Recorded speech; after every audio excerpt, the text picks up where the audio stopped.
Hello and a really warm welcome to this week's live. I'm Rachel Smith, a business grower, and if you haven't connected with me before, I am a business coach and mindset expert working with female entrepreneurs who are ready to generate consistent months of income. So I run a weekly masterclass over here on my page every Wednesday. Depending on my schedule, depends on the time that I arrive, and this is the time today. So what I wanted to talk to you about is the difference between thinking and acting like a CEO and thinking and acting like a business owner. And you might be wondering, why is this even important to make the distinction? You know, is a CEO actually somebody who runs a multinational business? It doesn't relate to me running my solopreneur business, but I really want to demonstrate that it does make a significant difference, because I know if you are watching this, you are here to make a really big impact in the world. You are not here to run a small business. You are here, you are showing up as the awesome female entrepreneur, CEO, business owner, whatever you class yourself as, because you are here to play a bigger game. You are here to live and work differently. You are here to show the next generation of children and adults coming through that there is a different way of working. You have already taken massive leaps in your own belief that you can make this happen. And I really want to help and support you to actually get some really brilliant results in your business, and understanding the difference between a CEO, thinking and acting like a CEO, and the difference to thinking and acting like a business owner is really, really relevant right now. If you recognize yourself as a woman who's here to make a really brilliant impact in the world with your business, and that you're here to play a bigger game than perhaps you first envisaged yourself actually having in the world. Hi Lisa, lovely to see you here. I'm really happy to make this as interactive as possible. So why this?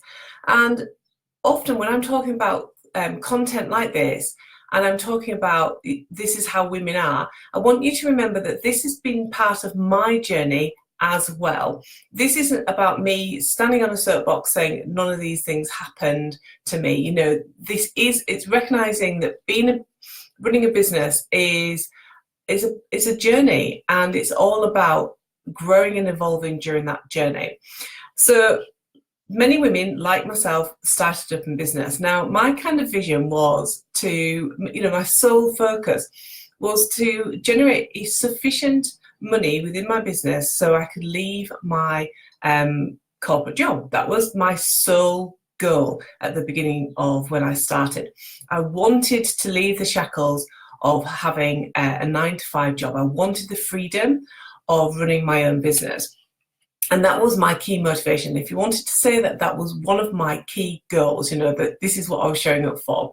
But once I got into this entrepreneurial world, I realized actually I could play a much bigger game. I could generate as much money from my business as I wanted, and I could work with as many people as I wanted, and I could make a positive impact both in my life, in my loved ones' lives, but also in the lives of my clients as well. So like the blinkers came off. It was like, all right, this is really exciting. So, we start off in business, and it's like we've got like a little mental checklist. It's like, right, okay, we understand what our business is, we understand what our skills and expertise is, tick. We've got a website, tick. And we've set up all our social media, tick. And along the way, you've probably downloaded loads of freebies, so you getting an idea about how to kind of run a business. So you start off on your journey with all those enthusiasm, with all that kind of like, right, okay, I've got all of those things in place. This is how I'm going to be, this is what I need to be successful in business. Morning, Anna, lovely to see you here, lovely.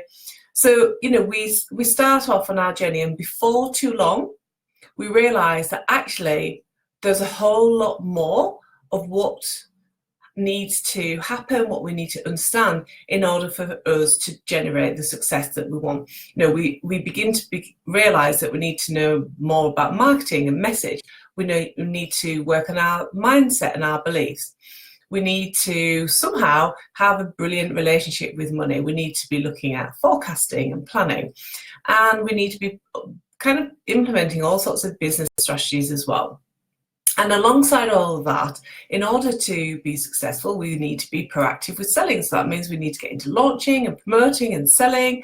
And along the way, you might even need to recruit some staff. And it's like, before too long, you're playing and acting in your business in a way that you never thought was possible, but you are, because we are determined women. We've rolled up our sleeves, we've got stuck into it, and before too long it can feel like we've got this kind of non-stop list of actions that we just turn up and we do, and we repeat and we repeat and we repeat, and we just get stuck in. And you might start to get some results, and you might start to get some tractions in that space, behaving in that way. But in that way, you have become like an accident. I always think of it as like you become like an accidental business owner. I never really considered that I was taking on such a role when I started my business. And you kind of become like this business owner, and people ask what you do, and you say, well, I run my own business. And you have to class yourself in on forms and in conversations about what you do, and you say, I'm a business owner. It's very rare that you hear somebody say, I'm a CEO of, but people say, I'm a business owner, I run my own business. And that's what you become. You become a business owner, getting on with your list of things to do, and you're getting through things. However, this is where we get unstuck when we start to think about us and act like a business owner, is that not everything we plan for works out. And that is the reality of life, and that is definitely the reality of business. Even when you look at people who you perceive to be super successful and that they never have a failure, if you get into conversation with these people, as I have on many occasions, you will discover that there are plenty of things that have been considered a failure in their eyes, something that hasn't worked out, and that is what happens. However, when we're in business, we do experience things that don't work. Sometimes we completely mess things up. Other times we've got things wrong. So we start to look at things like, things going well, but then things perhaps aren't going so well. Perhaps you've had a launch that hasn't gone particularly well, or a promotion that's kind of just gone, ooh, you've not got the results that you wanted. Perhaps you've had clients fail to sign up, even if they've said, yes, I'm up for it, and they've failed to sign up. And perhaps money has become like a big issue, like the lack of money coming into business has become an issue. And what happens when we're thinking like a business owner is that all of those scenarios, and whatever scenarios you put into the things that haven't worked out for you, is that you consider these things to be failure. Even when I was describing those things, I used the word failure, didn't I? So you begin to think that all of these things that haven't worked out for you are failures. But worse than that, when you're thinking like a business owner, you think you are the failure. And then ego gets in the way. And ego starts to tell you that you're not good enough, that people don't like you, that you got your product wrong, or you're not fancy enough, or you're not a big enough expert in your field for you to succeed. And that is damaging. That is really damaging, because all of these stories that you tell yourself will actually be detrimental to your mindset, your belief, and your ability to kind of bounce back from that. The key difference is when situations happen, when you are thinking and acting like a CEO in your business, you actually look at scenarios like a launch not going particularly well, clients not signing up, money being a problem. You look at it differently. You don't look at it as you being the problem. You're not listening to ego, who is busy telling you that you are not good enough or whatever comes up for you. As a CEO, you would be looking for the solution to the problems. You would be looking at the launch strategy, the message, the targeting, and whatever else is happening around that time.